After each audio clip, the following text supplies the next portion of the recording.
നമസ്കാരം. ഉത്സവ നഗരിയിലാണ് ഞങ്ങൾ. ഇതിനു മുമ്പ് ഒരു കാരുണ്യ വാർത്ത ഇവിടെ ചെയ്തിട്ടുണ്ടായിരുന്നു. കാരണം തൊട്ടപ്പുറത്തെ ഫുഡ് സ്റ്റോള് അവരുടെ സ്കൂളിലെ ഒരു കുട്ടിക്ക് വീട് വെക്കാൻ വേണ്ടി അവർ തന്നെ മുതൽ മുടക്കി കിട്ടുന്ന കാശെല്ലാം ഒരു 50,000 രൂപയെങ്കിലും ആ കുട്ടി കൊടുക്കാനുള്ള ഒരു വാർത്ത നമ്മൾ ചെയ്തായിരുന്നു. ഇപ്പൊ അതേപോലെ അടുത്തിട്ട് നിങ്ങൾ ഏത് സ്കൂളാണ്? ഇവിടെ ഈ സ്കൂൾ തന്നെയാണ്. ഇപ്പൊ ഈ ഫുഡ് കോർട്ട് ആർക്ക് വേണ്ടിയിട്ടാണ്? ടീച്ചറേക്ക് വാ. ഫുഡ് കോർട്ട് ശരിക്കും നമ്മുടെ ഇവിടെ പഠിക്കുന്ന ഒരു കുട്ടിക്ക് ചികിത്സാ സഹായമായിട്ട് കുറച്ച് ധനസമാഹരണം, ആ ലക്ഷ്യത്തോടു കൂടിയാണ് നമ്മൾ ഈ ഫുഡ് കോർട്ട്. കുട്ടിക്ക് ക്യാൻസർ അഫക്റ്റഡ് ആണ്, 8ാം ക്ലാസ്സിലെ കുട്ടിയാണ്. ഐഡന്റിറ്റി വെളിപ്പെടുത്താൻ താല്പര്യമില്ല. അപ്പം അതുകൊണ്ട് തന്നെ ആ കുട്ടിക്ക് ചികിത്സയ്ക്കിടെ പല ഘട്ടങ്ങളിലായിട്ട് നമ്മൾ ധനസഹായം ചെയ്തുകൊണ്ടിരിക്കുകയാണ്. അതിനോടൊപ്പം ഇങ്ങനൊരു അവസരം വന്നപ്പോൾ ഇതിലൂടെ നമുക്കൊരു ധനസമാഹരണം ട്രൈ ചെയ്യാമെന്നൊരു ആശയം നമ്മുടെ എച്ച്.എം. പറഞ്ഞത്. അങ്ങനെ അതിനുവേണ്ടി നമ്മൾ നല്ല കട്ട സപ്പോർട്ട്.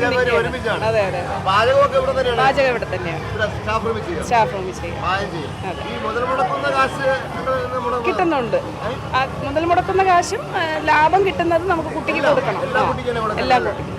പിന്നെ നമ്മൾ ഐഡന്റിറ്റി വെളിപ്പെടുത്താനും ശ്രമിക്കുന്നില്ല. അത് നമ്മൾ സഹായമാക്കണം, അത്രേ നമ്മൾ വിചാരിക്കുന്നു. 8ാം ക്ലാസ്സിൽ. 8ാം ക്ലാസ്. 8. 3 പേര് സൈസ് നോക്കി.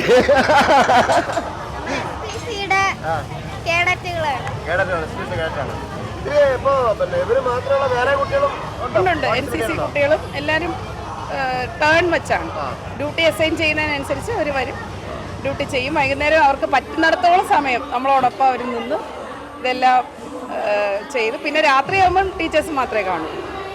രാത്രി ഇന്നലെ 12 മണി വരെ നമ്മുടെ സ്റ്റോള് വർക്കിംഗ് ആയിരുന്നു. ഇപ്പോൾ ഇവിടെ പ്രോഗ്രാം തീരുന്നതിനനുസരിച്ച് ആളുകൾ വന്നുകൊണ്ടിരിക്കും. അപ്പോഴത്തേക്ക് ഫുഡ് കൊടുക്കണമല്ലോ, അപ്പോൾ അതിനനുസരിച്ച് 12 മണി വരെയൊക്കെ ഇന്നലെ സ്റ്റോളുണ്ടായിരുന്നു, വർക്കിംഗ് ആയിരുന്നു.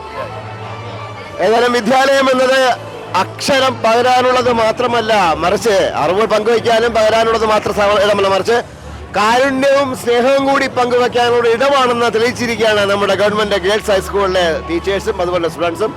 അവരുടെ കൂടെ പഠിക്കുന്ന ക്യാൻസർ രോഗബാധിതയായ കുട്ടിയുടെ ചികിത്സാർത്ഥമാണ് അവർ ഇങ്ങനെ മെയ് മറന്ന് സമയം മറന്ന് ഇവിടെ ഒരു ഫുഡ് കോർട്ട് ഇരിക്കുന്നത്. ഇതിൽ നിന്ന് കിട്ടുന്ന എല്ലാ ലാഭവും ആ കുട്ടിയുടെ ചികിത്സയ്ക്ക് വേണ്ടി മാറ്റിവെക്കും എന്നാണ് ഇവർ ഞങ്ങളോട് പറഞ്ഞത്. ക്യാമറാമാൻ അനീഷ് മംഗലാപുരത്തിനൊപ്പം ശ്രീജിത്ത് മാരാർ സൈനിങ് ഓഫ്.